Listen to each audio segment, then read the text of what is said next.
क्या है पूरा ये, क्या किस तरीके से शासन के निर्देश पर बेसिक शिक्षा अनुभाग 5 के द्वारा 9 फरवरी 2021 और 1 जुलाई 2023 को विद्यालयों में मेरा विद्यालय स्वच्छ विद्यालय की अवधारणा को लागू किया गया था।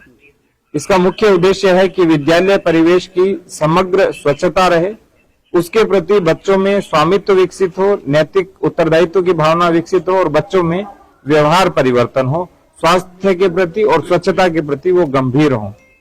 इसके साथ साथ माता पिता, शिक्षकों और बच्चों में सम्मान की भावना का विकास और समानता की भावना का विकास करना भी इसका दायित्व है।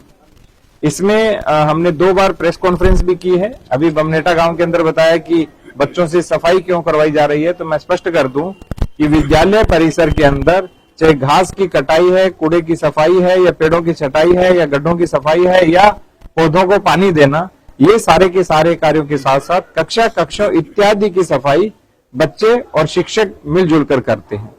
इसके अंदर एक जो स्थान है उस पर पूरी तरह प्रतिबंधित है कि किसी भी प्रकार से शौचालयों और मूत्रालयों की सफाई बच्चों से नहीं कराई जाएगी और जो खतरनाक कार्य होते हैं वो नहीं करवाए जाएंगे। और यदि बच्चों को रसोई से संबंधित कार्य करवाया और सिखाया जाता है, यह आपको बता दो, कार्य करवाना उद्देश्य नहीं है, बच्चों से को सिखाना मुख्य उद्देश्य है। और ये जो गवर्नमेंट ऑर्डर जारी हुआ था, इसका हमने आदेश भी अपनी ओर से भी जारी किया था। और क्योंकि एक गांव के अंदर एक सफाई कर्मी होता है, वो पूरे विद्यालय और पूरे गांव की स्वच्छता सुनिश्चित नहीं कर सकता है, इसलिए शिक्षक और बच्चे मिलकर आते ही आधा घंटा या जाते समय आधा घंटा स्वच्छता के ऊपर ध्यान दें और करके सीखें। Learning by doing. आज जितने भी बड़े बड़े विद्यालयों में जाएंगे वहां पर भी होती है, बागवानी सिखाई जाती है, स्वच्छता सिखाई जाती है। वो पब्लिकली प्लेस के ऊपर जाते हैं, वहां सफाई करते हैं।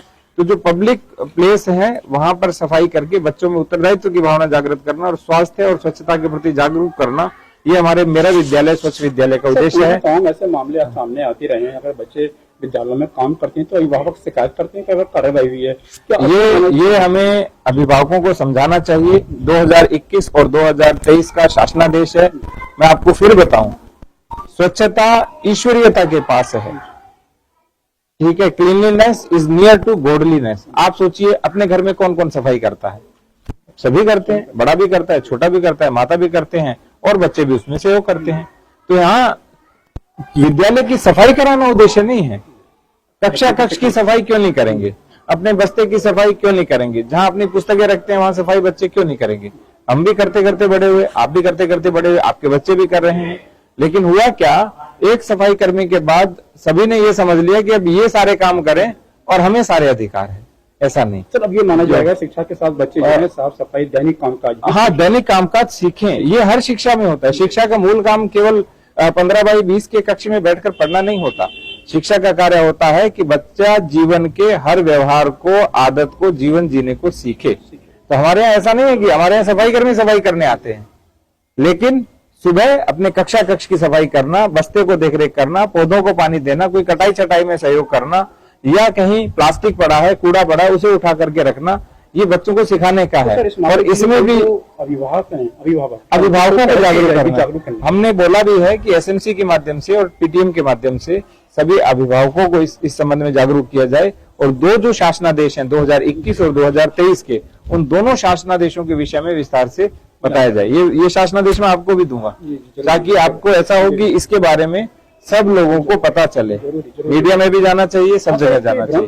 लोगों ने कि बच्चे पढ़ने जाते हैं, काम नहीं करेंगे, काम करना गलत है। क्योंकि पूर्व में भी इसको लेकर के बहुत सारे लोग अध्यापकों का भी शोषण करते हैं कि आपने काम करवाया, हम आपकी शिकायत करेंगे, हम आप पर कार्रवाई करवाएंगे। ऐसा नहीं होना चाहिए। यदि आपको जागरूकता नहीं है, शिक्षक सम्माननीय होता है, आदरणीय होता है, आप उस शिक्षक के पास या शिक्षिका दीदी है हमारे साथ, इनके पास आइए, इनसे पूछिए।